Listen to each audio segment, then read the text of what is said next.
नमस्कार दोस्तों, स्वागत है आप सभी का आपके अपने स्टडी चैनल एडी कॉन्सेप्ट पर।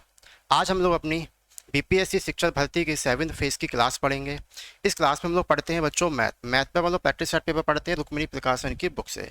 तो आज हमारा जो प्रैक्टिस सेट पेपर रहने वाला है बच्चों, वो रहेगा हमारा प्रैक्टिस सेट पेपर 4, जो कि आपकी रुक्मिणी प्रकाशन की बुक से ही हमने लिया हुआ है। इसके हमने 3 प्रैक्टिस सेट पेपर ऑलरेडी करवा रखे हैं अपने चैनल पर। अगर आप लोगों ने वो क्लास नहीं देखी है तो एक बार टाइम का जरूर अब वो वाली क्लास भी देख लें। ठीक है, तो चलिए करते हैं क्लास को स्टार्ट कर लो। पहला क्वेश्चन यहाँ पे हमारा ये रहा, 0.4 पर बार दिया हुआ है, इसका मैं क्या निकालना है, वर्गमूल निकालना है। सभी लोग इसको जल्दी जल्दी सॉल्व करेंगे। राइट आंसर क्या आता है सभी लोगों का, तो देखिए ये कितना है 0.4, क्या क्या निकालना है, वर्गमूल। इससे इस पर बार भी है और इस पर वर्गमूल निकालना है। ठीक है, निकालते हैं। देखो सबसे पहले हम क्या करेंगे, इस पे ऊपर देखो क्या लगा हुआ है, 4 के ऊपर एक बार लगा हुआ है। क्लियर है, तो बार का मतलब बच्चों क्या होता है, अपॉन में 9। जितने नंबर पे बार है उसके अपॉन में क्या लगाना है, 9, यानी 4/9 लिख सकते हैं इसको। ठीक है, तो 4 पता है कितने का स्क्वायर होता है, 2 का, और 9 होता है आपका 3 का। तो इससे बच्चों क्या हो गया आपका, ये बाहर निकल गया। ठीक है, लेकिन अब ऑप्शन तो हमें इस तरीके से नहीं दिए हुए हैं, तो हम इसको अब आगे सॉल्व करेंगे, यानी कि 3 से डिवाइड करेंगे 2 को। देखिए 3/2, 0 पॉइंट लगाएंगे यहाँ पे, क्यों डिवाइड तो हो नहीं रहा है आपका, तो यहाँ पे 0 बढ़ जाएगी। 3 6 बच्चों कितना हो गया, 18। बचा कितना यहाँ पे 2, फिर पॉइंट लगाए, फिर 0 लगाएंगे, 3 6 18। फिर यहाँ पे 2 बच गया, मतलब कि 0.66666। इसी तरीके से ये चलता चला जाएगा आगे। तो इसको हम लिख सकते हैं क्या, 0.6 के ऊपर बार का मतलब होता है 6 ही रिपीट होता चला जा रहा है, इसका मतलब ये होता है। तो ऑप्शन में यहाँ पे अपन देखेंगे राइट आंसर सभी लोगों का क्या हो जाएगा, ऑप्शन नंबर बी। जितने लोगों ने यहाँ पे बी वाला राइट आंसर दिया है सभी लोगों को एकदम परफेक्ट हो जाएगा। चलिए अगले क्वेश्चन पे चलेंगे। यहाँ पे अगले क्वेश्चन दिया है, निम्नलिखित में से सबसे बड़ी भिन्न बताएंगे कौन सी है। जो सबसे बड़ी भिन्न हमको ज्ञात करनी है, कौन सी होगी। चलिए करते हैं। अभी देखो यहाँ पे कितना लिखा हुआ है आपका, 6/7 है, और 5/6 है, 7/8 है, और 4/5 है। अब यहाँ पे देखेंगे, देखो सबसे पहले कोई भी भिन्न छोटी है बड़ी है पता कैसे करते हैं, सिंपल हमने बता रखा है, आप इनका पहले डिफरेंस चेक कर लिया करो। डिफरेंस कितना है, इसका डिफरेंस भी 1 है, इनका डिफरेंस भी 1 है, इनका भी 1 है, और इनका भी 1, मतलब डिफरेंस सब में समान चल रहा है। तो देखो अब आपको देखना है न्यूमरेटर, न्यूमरेटर यानी कि ऊपर वाला नंबर देखना है, अंश देखना है। ठीक है, जो अंश सबसे छोटा होगा वो भिन्न सबसे छोटी होगी, और जिसका न्यूमरेटर सबसे बड़ा होगा वो भिन्न सबसे बड़ी होगी। तो यहाँ पे बोला है सबसे बड़ी भिन्न, तो सबसे बड़ा नंबर कौन सा दिखाई दे रहा है आपको, यहाँ पे 7 दिखाई दे रहा है, यानी 7/8 आप लोगों की सबसे बड़ी भिन्न हो जाएगी। अगर हम बात करें सबसे छोटी भिन्न कौन सी होगी, तो सबसे छोटा नंबर कौन दिखाई दे रहा है आप लोगों को, 4, यानी कि 4/5। ये कौन सी भिन्न होगी आप लोगों की, ये आएगी सबसे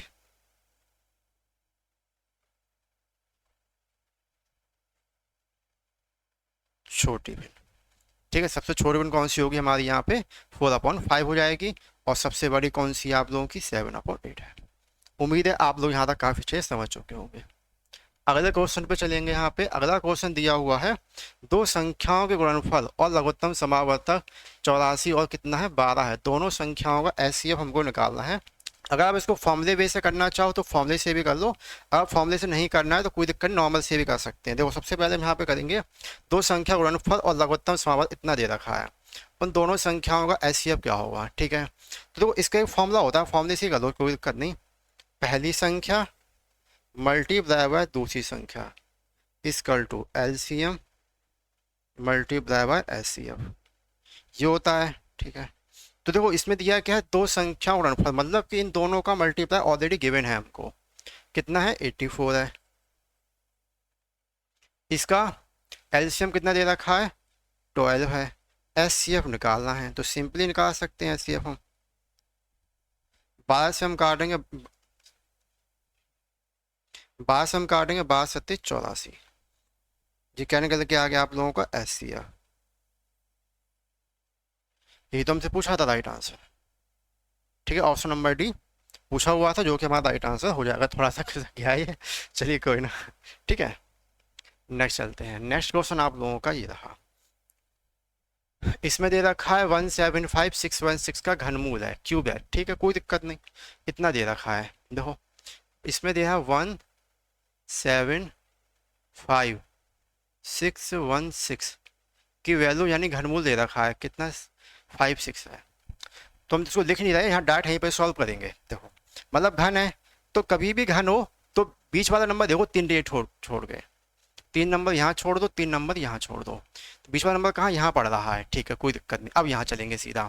सबसे पहले देखो ये 6 डिजिट है घन, यानी 3 3 डिफरेंस में है। तो देखो इसके जस्ट बीचा बीच आप लोगों का पॉइंट लगा हुआ है, लगा है ना, 1 2 3, फिर पॉइंट लगा हुआ है, यानी बीचा बीच सेंटर में लग रहा है।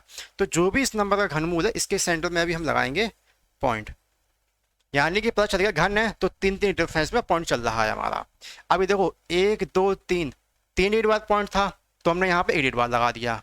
अब यहाँ कितना है देखो 6 होगा, 1 2 3 4 5 6, 3 का डबल 6। तो अभी हमने यहाँ बढ़ाया था, अब एडिट आगे बढ़ा देंगे, यानी इसको दिखाएंगे हम, इसको लिखेंगे अब हम 0.56। ठीक है, और आगे चलेंगे तो यहाँ पे 9 होगा, 1 2 3 4 5 6 7 8 9, 9 है। तो एडिट और आगे बढ़ाएंगे अब 0.056, ये हो जाएगा आप लोगों का। अब इसको आप लिख के ऐड कर लीजिएगा।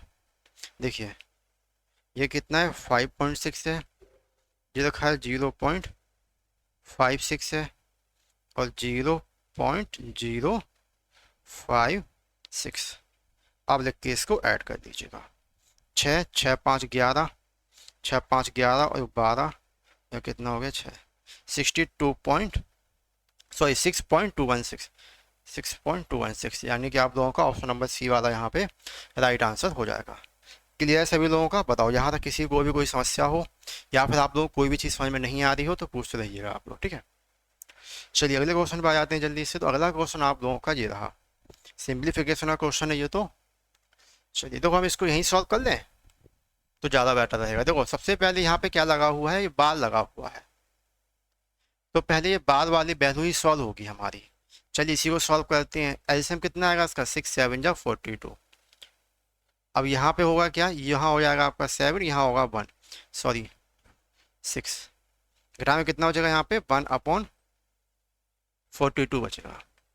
कितना बचेगा, 1/42। चलिए अब इसको आगे ही कर देते हैं, उसको इतना सॉल्व करिए, रहने देते हैं। ये दिया हुआ है आपका यहाँ पे 3/4 ना, जो होगा 2 2 या 4 और 1 5।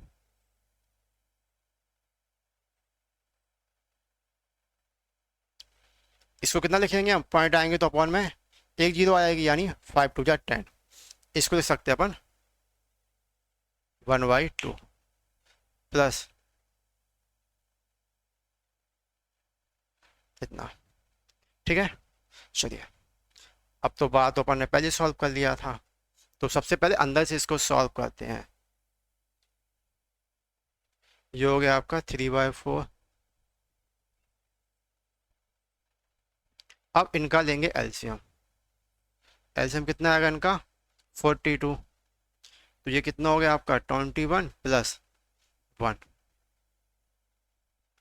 ठीक है, चलिए आगे सॉल्व करेंगे इसको। 3/4 प्लस, ठीक, इसके वजह हम बच्चों माइनस का साइन था, हम ध्यान नहीं दिए। जोड़ने में कितना हो गया आपका 22/42। ठीक है, 1 1 21, मतलब 11 कितना हो जाएगा नीचे आप लोगों का 21 हो जाएगा। अब आगे चलेंगे इसको, तो देखो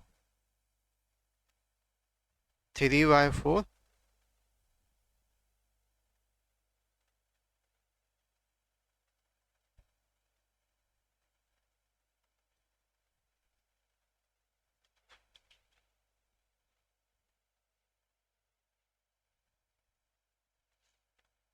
प्लस, अब इन दोनों को सॉल्व करेंगे तो एलसीएम कितना आएगा इसका, इसका एलसीएम आएगा 42। ठीक, अब देखो ऐसे में कितना है 42। अब इससे हम 2 से डिवाइड करेंगे इसको, तो कितना आएगा 21।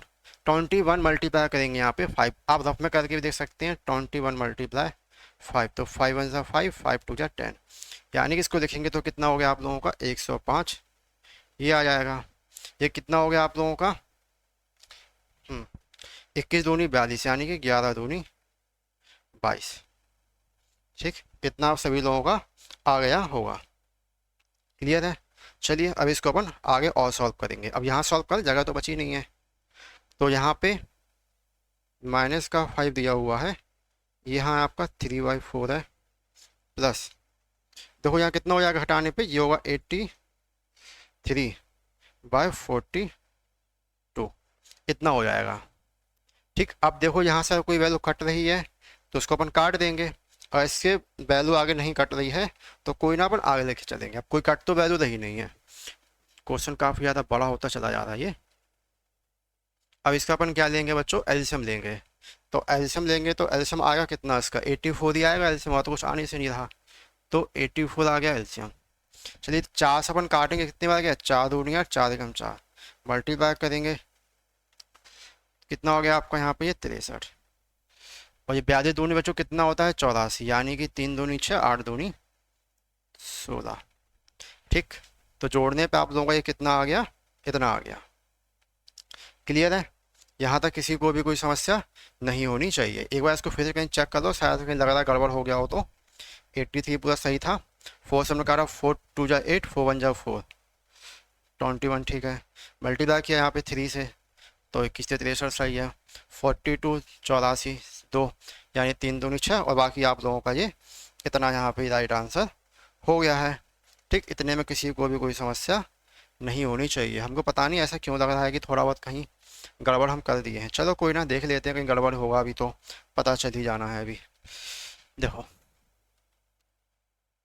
जोड़ेंगे 6, ये कितना हो गया 9, और 6 और 6 12, 12 और एक कैरी कितनी हो गई 84, 229/84, जो आप लोगों का यहाँ पे राइट आंसर हो जाएगा। अच्छा राइट आंसर कहाँ से होगा भी तो और सॉल्व करना है।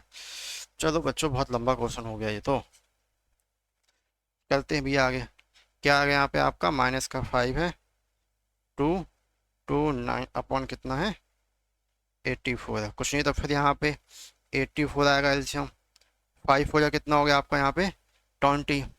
ठीक है, कितना हो गया आप लोगों का ये 5 4 जा 22, 5 8 40 और प्लस 2 42 माइनस 229। ठीक, आप लोगों का बच्चे इतना ही आ रहा है ना करने के बाद। ठीक है, अब इसको क्या करेंगे अपन घटा देंगे, तो कितना हो जाएगा 1 9 और 1/84। तो 84 कहाँ कहाँ है 84, तो ये सब जगह इसमें 84 84 दिख रहा है, कोई दिक्कत नहीं। तो कितनी बार जाएगा आपको डिवाइड करके देखो इसको, 15 तो 2 बार तो कम से कम जाएगा। ठीक है, तो राइट आंसर बच्चों आप लोगों को यहाँ पे सी वाला हो जाएगा। ठीक, करके भी देख सकते हो आप चाहो तो। देखो 84/191 करके भी देख लो। देखो ये कितनी बार जाएगा आपका 2 बार, 4 दूनी 8, 8 दूनी 16, घटाओ यहाँ पे कितना बचेगा आप लोगों का, ये बच गया 3, और ये कितना बचा 8 में 6 कितना बच गया आप लोगों का 2, तो यानी 23 बच गया रिमाइंडर। तो ऐसे भी चेक करते हैं। क्लियर, क्वेश्चन था तो मतलब एकदम आसान ही है लल्लू वाला, बस खाली सॉल्यूशन इसका काफ़ी बड़ा था। ठीक है, अगले क्वेश्चन पे चलेंगे। यहाँ से अगला क्वेश्चन आप लोगों का ये रहा, यदि इतने इतने 18 द्वारा विभाज्य है तो a प्लस बी का संभावित मान कितना होगा। ठीक है, a प्लस बी का बोला है, संभावित मान बताओ कितना हो जाएगा। चलिए कोई ना, अभी निकाल देते हैं a का संभावित मान कितना होगा। 18 से ये बोल रहा है पहले कंप्लीटली डिवाइड है, पहले 18 का दूसरी देख लो। 18, तो 18 को पता है 2 नंबर से मिलके बना है, 9 मल्टीप्लाई बाय 2। ठीक, इससे मिलकर बना हुआ है। अब आपको पता है कि 18 से डिवाइड दोनों की डिविजिबिलिटी पता होना चाहिए। 2 की डिविजिबिलिटी क्या है, इसका यूनिट प्लेस, इकाई का हमेशा कैसे होना चाहिए, इवन नंबर होना चाहिए, 2 4 6 8 ऐसे होना चाहिए। और 9 की डिविजिबिलिटी क्या है, sum of all digit, sum of all digit. सारे नंबर को सम करने पे जो भी सम आएगा वो सम 9 से डिवाइड होना चाहिए। क्लियर? तो ये आपकी क्या होती है बच्चों, डिविजिबिलिटी होती है 9 की। ठीक है, चलो चेक कर लेते हैं इसको आ क्या रहा है। पहले तो दोनों से चेक करेंगे हम, 2 से भी और 9 से भी। तो लिखा क्या है यहाँ पे आप लोगों का, A plus 12, sorry number of all digits आना, रुक जाओ, 1 प्लस 2 प्लस 3 प्लस 4 प्लस 5 6, ये डिवाइड हो रहा है कम्प्लीटली 18 से। ठीक है, यही बोल रहा है कंप्लीट डिवाइड किससे हो रहा है, ये 18 से हो रहा है। चलो पहले हम इसको लिखते काय के लिए पता तो भाई, जोड़ते हैं, जोड़ने में क्या आ रहा, तो a प्लस बी, ये तो जोड़ेगा नहीं, तो a प्लस बी जैसे लिखा है वैसे लिख लो। 6 और 4 10, 10 13 15 और कितना हो गया आप लोगों का ये जोड़ने में, जो हो गया 16। ठीक है, देखो दोनों का जोड़ने में कितना आ गया, पहले तो ये 16 हो गया। अगर हम देखो यहाँ पे अगर 16 आ रहा है जैसे समझ लेना, तो अभी तो ये नंबर क्या है 16 है। जैसे नंबर ये 16 आ गया तो 16 तो पता है 2 से डिवाइड हो रहा है, लेकिन हमें कोई ना कोई नंबर लिखना भी है इसमें। ठीक है, दोनों नंबर लिखने भी हैं, चलो कोई ना।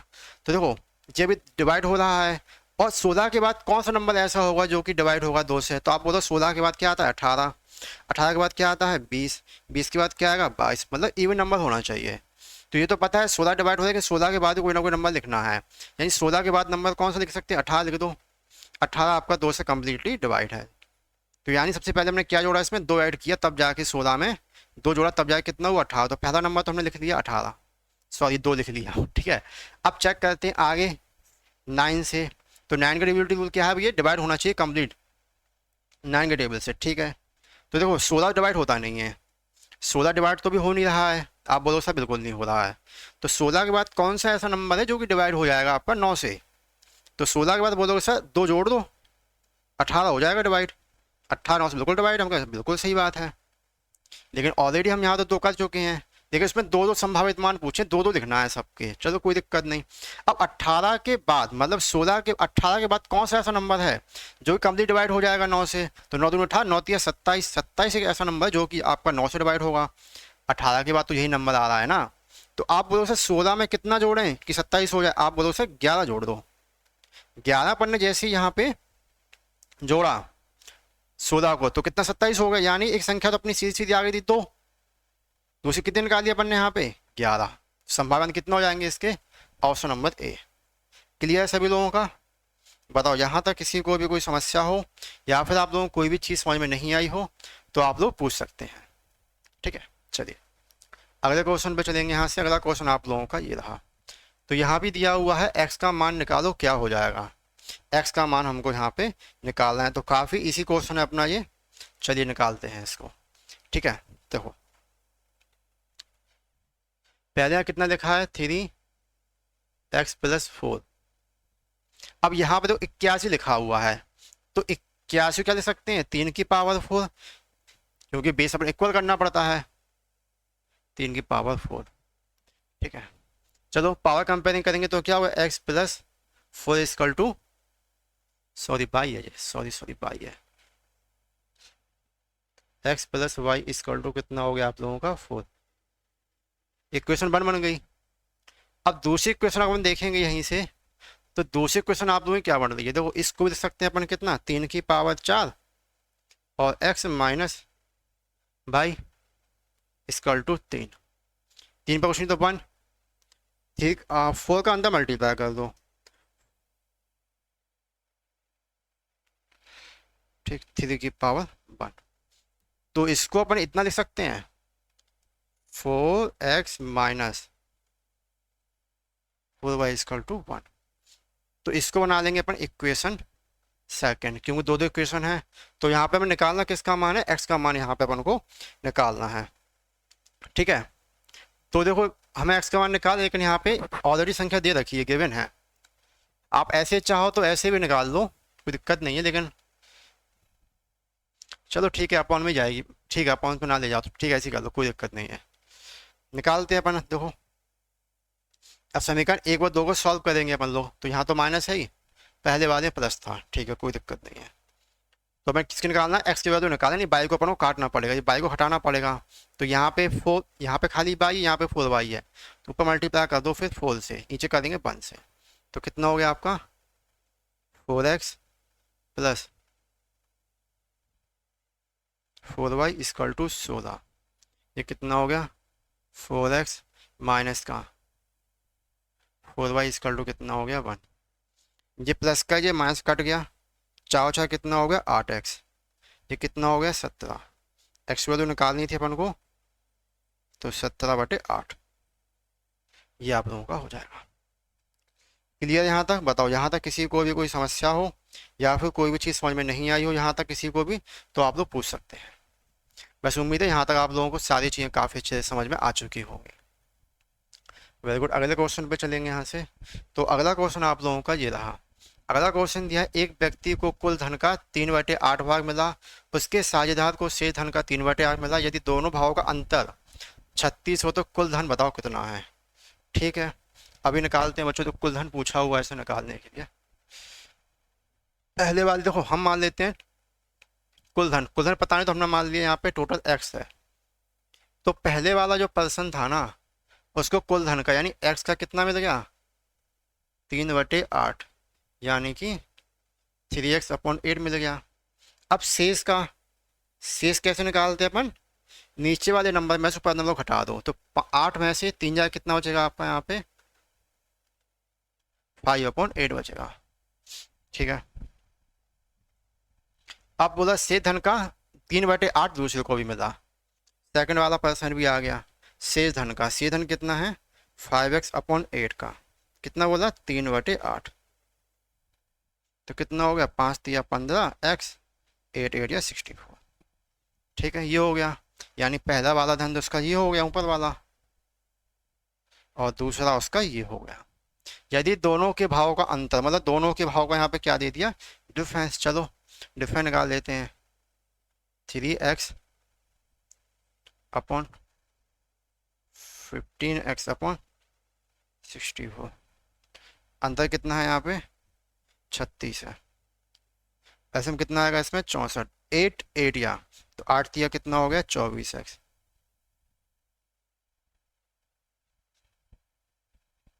ठीक है, घटाएंगे तो यहाँ पे कितना बच गया आप लोगों का 15, मतलब 9, 9x/64, 9 4 जा 36, 4 का अंदर क्रॉस मल्टीप्लाई करा देंगे।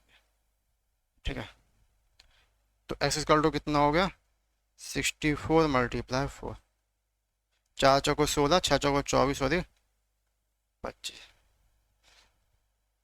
ऑप्शन नंबर यहाँ पे आप लोगों का बी वाला आंसर सही हो जाएगा। क्लियर है, बताएं बच्चों किसी को भी यहाँ तक कोई समस्या हो या फिर आप लोगों को यहाँ तक कोई भी चीज़ समझ में नहीं आई हो तो आप लोग इसको पूछ सकते हैं। वैसे आप लोगों को यहाँ तक समझ में आ रहा होगा, अगर नहीं आया तो कमेंट करके बताते रहिएगा।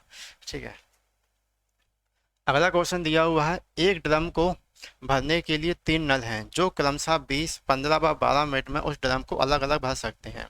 यदि तीनों नलों को एक साथ खोल दिए जाए तो ड्रम का 40% भाग भरने में कितना समय लगेगा। ठीक है, ये 3 ड्रम हैं, 20 मिनट ले रहे हैं, 15 ले रहे हैं और यहाँ पे 12 ले रहे हैं, लेकिन ड्रम की कैपेसिटी नहीं है, ड्रम हमें पता नहीं है कि ड्रम में टोटल कैपेसिटी है कितनी, जिसको जो लोग 20, 15 और 12 मिनट में भर पा रहे हैं। तो हमने क्या किया, इसके टोटल कैपेसिटी निकाली। कैसे निकालते हैं, इनका एलसीएम ले लो, या तो कोई ऐसी संख्या सोच लो जो 20 से कट गया है, 15 से कट गया, 12 से कट गया है। तो हमने सोच लिया 60 है, सबसे कट रही है। ठीक है, हम डिवाइड करेंगे यहाँ से 20 से 60 को, 20 दिया 60, 15 से करेंगे 15 चौको 60, 12 से करेंगे यहाँ पे 12 पंजे 60, ये हो गया। अब बोला तीनों ने तो एक साथ खोल दिए जाए, तो देखो यहाँ पे जो 3, 4, 5 जो है ये उनकी कार्य करने की क्षमता आई है। जैसे कि अगर ए एक दिन काम करता है तो 3 हो रहा है, बी करेगा तो 4 और सी करेगा यानी कि 12 वाला करेगा तो 5 दिन देगा। ठीक है, टोटल काम कितना है 60। अब बोला तीनों नलों को एक साथ खोलने, अब तीनों नलों को खोल दो, 5, 4, 9 और 3 12।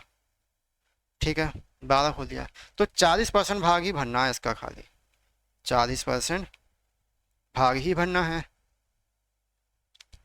ठीक है, काटो, 12 हमने काटा, 12 पंजे 60, कट गया, 5 से हमने काटा, 5 दूनी 10, 2 से हमने काटा,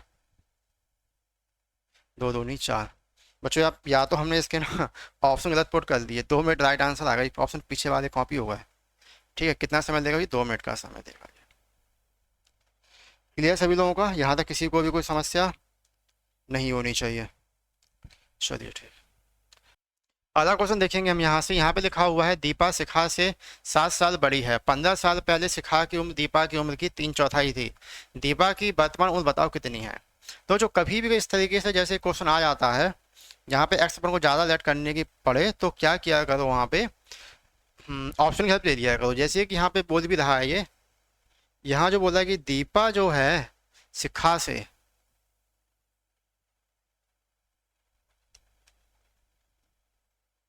7 साल बड़ी है। 15 साल पहले शिखा की उम्र दीपा की उम्र की 3/4 थी। 15 साल पहले थी, तो वर्तमान उम्र पूछिए, दीपा की वर्तमान उम्र बताओ कितनी है? 15 साल पहले 3/4 थी। ठीक है, यानी देखो ऑप्शन में जो भी अपन दे रखे हैं वर्तमान दे रखी है, अगर 3/4 निकालना है तो 15 साल पहले आना पड़ेगा हमें उनके। चलो देखते हैं कौन सा 3/4 निकाल पा रहा है ये। पहला ऑप्शन हम चेक करें, 36। 36 3/4 निकलेगा क्या? अच्छा, 15 साल पहले है ना। चलो वर्तमान दे रखा है 15, सॉरी वर्तमान दिया हुआ है ऑप्शन में। पूछा है वर्तमान उम्र क्या है, मतलब कि जो भी यहाँ पे आंसर दिया वर्तमान का दिया है, यानी वर्तमान में अगर 36 है तो 15 साल पहले कितनी रही होगी ये? 36 में से 15 घटाएंगे तो 1, 2, 21 साल होगी। 21 साल पहले कितनी थी ये? 3/4 थी, लेकिन कटेगा ही नहीं ये। पॉइंट में जा रही वैल्यू नहीं, ये ए वाला नहीं है, कटना चाहिए वैल्यू। सी चेक करते हैं, सी में हो रहा है कि नहीं हो रहा है। अगर वर्तमान उम्र इसकी 43 साल है तो 15 साल पहले कितनी हो जाएगी इसकी? 8, या कितना हो जाएगा? 28। यानी 15 साल पहले कितना? 28 की थी। अगर 15 साल पहले दीपा की वर्तमान 28 थी ना, तो यहाँ पे क्या बोला? 15 साल पहले शिखा की उम्र दीपा की उम्र की 3/4 थी, इसकी 3/4। ठीक है, 28 की 3/4, 4 से हमने काटा, 4 7 28, 7 या 21, कितने निकल गई? 21। इसकी 21, इसकी हो गई 28। अब देखो ये तो पता है कि किसी की भी एज में डिफरेंस अगर आज 10 साल का है तो आज से 20 साल बाद भी उसका डिफरेंस 10 साल का ही होगा। डिफरेंस हमेशा इक्वल चलता है, डिफरेंस हमेशा कभी भी कम नहीं रहता है। ठीक है, मान लो अगर आज हमारे और हमारे दोस्त की एज में 2 साल का डिफरेंस है ना, तो जब तक हम दोनों जिंदा हैं ये डिफरेंस 2 साल का हमेशा चलता ही रहेगा, कम नहीं होगा। ठीक, तो वही है। तो जब पहले यहाँ पे 7 साल डिफरेंस है तो यहाँ भी देखो, यहाँ भी डिफरेंस 7 साल का ही तो आया, बिल्कुल सही है। यानी अपने ऑप्शन से जो माना हुआ है ना, सी वाला, सभी लोगों का एकदम परफेक्ट आंसर हो जाएगा। अगले क्वेश्चन पे चलेंगे। यहाँ से अगला क्वेश्चन ये रहा, 4 तथा 64 का मध्यानुपाती क्या हुआ? इनका क्या निकालना बच्चों? बनो मध्यानुपाती निकालना हुआ है, जिसका फॉर्मूला क्या होता है? √AB। ए की वैल्यू 4, इसकी वैल्यू 64। कितना हो गया आप लोगों का ये? 64। 64 यानी कि 2, 2 का स्क्वायर कितना हो गया? 4, और 64 कितना हो गया? 8। 8 दूनी कितना हो गया? 16 हो गया। राइट आंसर बिलो कितना हो जाएगा? ऑप्शन नंबर ए वाला हो जाएगा। अगले क्वेश्चन पे चलेंगे। यहाँ पे अगला क्वेश्चन दिया हुआ है, कितने मूलधन का 2 वर्ष में 5% चक्रवृद्धि ब्याज की दर से मिश्र धन 3528 हो जाएगा? ठीक है, सबसे पहले क्या करते हैं, इसमें तो प्रतिशत वाली वैल्यू उठाते हैं। कितना बोल रहा है? 5%। 5% को क्या लिखेंगे हम? 1/20 लिखेंगे। सॉल्व करने परसेंट आएंगे अपन, 100 आएगा। तो पहले उसके पास अगर 20 था तो 20 का 5% क्या मिल गया? ब्याज। यानी 20 का 5% क्या होगा? 1 होगा। यानी 20 था तो वैल्यू कितनी होगी? बढ़ के 21 हो गई। यहाँ भी 20 थी तो क्या होगी? बढ़ के 21 हो गई। 2 बार क्यों लिखा? क्योंकि यहाँ पे दे रखा है ऑलरेडी 2 साल है। चलो 2 साल है तो कितना हो गया आपका? ये 441 हो गया। ये कितना हो गया आपका? 400 हो गया। स्टार्टिंग में जो वैल्यू रहती है ना, ये वैल्यू क्या रहती है? प्रिंसिपल रहती है। लास्ट में जो वैल्यू आती है ये आती है अमाउंट। ठीक है, ये प्रिंसिपल है, लास्ट में आती है अमाउंट। मिस अमाउंट मतलब क्या? मिश्र धन। तो बोला मिश्र धन 441 नहीं है, कितना है? 3528 है। ठीक है, इससे कितने टाइम ज़्यादा हो रहा है? ये 8 टाइम ज़्यादा हो रहा, डिवाइड किया हमने इससे। तो फिर ये वाला जो मूलधन है ना, ये भी 400 ना होके 8 टाइम ज़्यादा होगा। 8, सॉरी हाँ 8 टाइम ज़्यादा होगा। कितना होगा? 8 चौको 32 हो जाएगा। ठीक है, ऑप्शन में यहाँ गड़बड़ हो गया थोड़ा, 3200 कर देना यहाँ पे कहीं भी ऑप्शन में। क्लियर है? बताओ यहाँ तक किसी को भी कोई समस्या हो तो पूछो, नहीं है तो फिर चलते अपन अगले क्वेश्चन की तरफ। अगला क्वेश्चन ये रहा। तो यहाँ पे दिया एक ट्रेन की लंबाई 330 मीटर है जो कि 60 किलोमीटर प्रति घंटे की दर पर सफर तय करती है, तो समान दिशा में 6 किलोमीटर प्रति घंटे से चलने पर एक आदमी को पार करने में उसको कितना समय लगेगा। ठीक है, कितना समय लगेगा जी हमको निकालना है, तो चलिए भी निकाल देते हैं, कोई बहुत बड़ी चीज़ थोड़ी ना है। कितना समय लगेगा जी यहाँ से पूछा हुआ है। देखो सबसे पहले यहाँ पर हम देखेंगे कि वो चल कहाँ रहा है। चल रहा है वो समान दिशाओं में चल रहा है ना। देखो 60 किलोमीटर प्रति घंटे की दर से सफर करता हुआ समान दिशा में, और एक ही दिशा में चलती है, एक ही दिशा में चलती हैं, तो इसमें क्या होता है, जो चालें होती हैं आपस में घट जाती हैं। कितना, 54 किलोमीटर पर आवर घट गया। अब कितना चलना है इसको, 330, लेकिन आंसर सब सेकंड में आया, तो 54 किलोमीटर प्रति घंटे को मीटर पर सेकंड चेंज करेंगे, 5/18 से मल्टीप्लाई करेंगे, 18 से काट, 18 दिया 54, 5 दिया 15 मीटर पर सेकंड। ठीक है, तो कितनी लंबाई है, 330 मीटर ट्रेन की लंबाई। ठीक है, 15 से हम काट रहे हैं, कितना होगा, 15 दूनी 30, 15 दूनी 30 सेकंड, यानी 22 सेकंड। सभी लोगों का यहाँ पे राइट आंसर हो जाएगा ऑप्शन नंबर बी। क्लियर है? बताओ यहाँ तक किसी को भी कोई समस्या आ रही हो या फिर कोई भी चीज़ आप लोगों को समझ में नहीं आ रही हो तो आप लोग पूछ सकते हैं। वैसे उम्मीद है आप लोगों को सारा कुछ अच्छे से समझ में आ ही रहा होगा। ठीक है, नेक्स्ट क्वेश्चन पे चलेंगे। नेक्स्ट क्वेश्चन दिया है 3 के पहले 9 समाकलन गुर्जों का औसत कितना है। 3 के पहले 9 बोल रहा है, तो देखो आप क्या किया करो, सिंपल है, क्या बोला 9 गुर्जों का बोला है ना, तो 9 में 1 प्लस कर दिया करो, सिंपल 9 में 1 प्लस आप लोग और करें। देखो या तो आप फुल वे से कर लो, अगर आप फुल वे से नहीं करना है तो क्या बोला गया है, 3 के पहले 9 समाकलन, 9 तो 9 में 1 और जोड़ दो। आप ट्रिक से भी कर लो, जितनी का ही बोलो उसमें 1 जोड़ के उसको आधा कर दो, कोई गलती नहीं होगी। 3 10/2, 2 से हमने काटा 5, 5 दिया 15, 15 आपका राइट आंसर हो जाएगा। ठीक, तो ऐसे निकालना चाहे तो आप ऐसे भी इसको निकाल सकते हैं। क्लियर है? बताओ किसी को भी यहाँ तक कोई समस्या हो तो पूछिए, अगर नहीं है तो कोई दिक्कत ये नहीं है। आप चाहें तो इसको और भी तरीके से कर सकते हैं। ऐसे देखो 3 एकम 3 और लास्ट अपन देखेंगे कितना हो गया आपका 9। देखो पहले नंबर पे क्या 3 1 जा 3 और 9 पे आना, 3 9 जा कितना होता है 27। तो देखो सबको पता है कि इसका डिफरेंस चलेगा सेम चलेगा, मतलब 3 3 के डिफरेंस में चलता चला जाएगा जी। तो हमने ट्रिक बता रखी थी आपको, पहला नंबर लिखो और लास्ट नंबर लिखो और दोनों को इसका आधा कर दो, 30/2 कितना आंसर आ गया आपका 15। ऐसे भी निकालना चाहो ऐसे भी निकाल दो, चाहे आप फॉर्म से निकालना चाहो फॉर्म, जैसा आपका मन हो वैसे कर लो। आंसर आप लोगों का दोनों से ही सेम आएगा, डिफरेंस किसी से भी नहीं पड़ेगा, आंसर आप लोग दोनों से सेम ही रहने वाला है। क्लियर है? अगले क्वेश्चन पर चलिए। अगला क्वेश्चन दिया हुआ है, दो संख्या एक तीसरी संख्या से 90% और 75% कम है, पहली संख्या में कितने प्रतिशत की वृद्धि की जानी चाहिए ताकि वह दूसरी संख्या के बराबर हो जाए। ठीक है, लल्लू क्वेश्चन है, दो संख्या की तीसरी संख्या से, तीसरी संख्या हमने मान ली यहाँ पे 100 है। अब दो संख्या तीसरी संख्या 90% कम, 90% कम यानी 100 में 90% कम 10 बचा, और 75 कम यानी 25 बचा, घटाते हैं हमेशा हम 100 में से। तो पहली संख्या में कितने प्रतिशत की वृद्धि की जानी चाहिए ताकि वह दूसरी संख्या के बराबर हो जाए। दूसरी संख्या इसको क्या करना है बच्चों, बराबर करना है, तो कितनी वृद्धि कर देनी चाहिए। सबसे पहले डिफरेंस निकालो, 15 का डिफरेंस निकालिए, 15 की वृद्धि कर देनी चाहिए।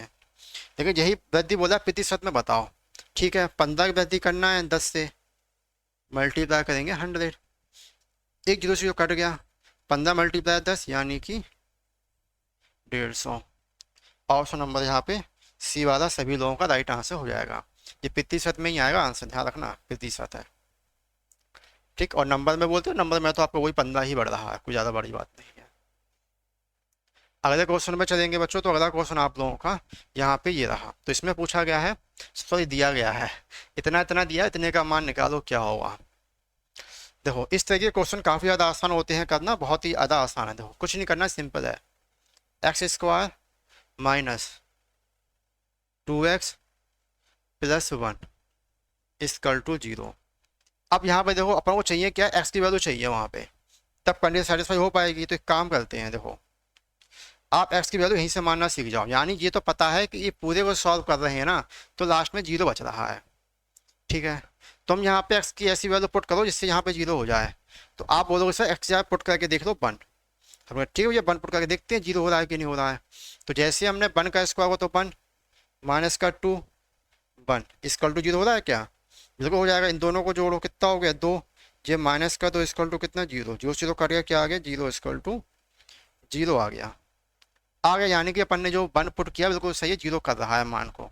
तो बस यहाँ पे दे रखा है, यहाँ एक्स में 1 पुट कर लो, 1 का स्क्वायर तो 1 ही होगा 1, ठीक।